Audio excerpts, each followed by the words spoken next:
fits in the topic or not, but it's a very good question. People misunderstand the meaning of destiny. The Quran rightly says that the moment a child is born, the destiny, his fate is wound round his neck. Allah subhanahu wa ta'ala knows in advance what a person is going to do, whether he's going to do good deeds or bad deeds. Let me give you an example. Let's suppose in a classroom, there is a group of students who sit for an examination. Before the examination comes, the teacher, since he has taught the student for 1 year, he knows very well that this student is a clever student. He'll come out first in the class. That student, he will come second class.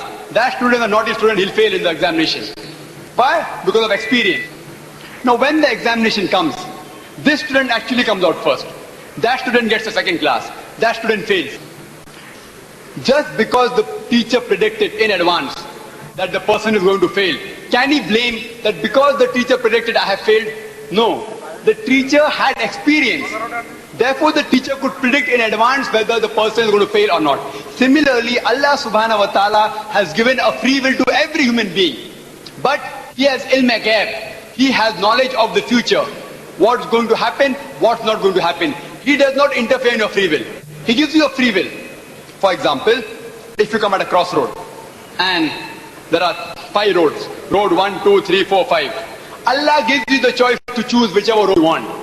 But Allah knows that you will choose road B and you actually choose road B. It is not because it is mentioned in the destiny that you will choose road B that you have chosen road B. It is because Allah has ilm ghaib. He has the knowledge of the future in advance. He knows that you will be choosing road B. Because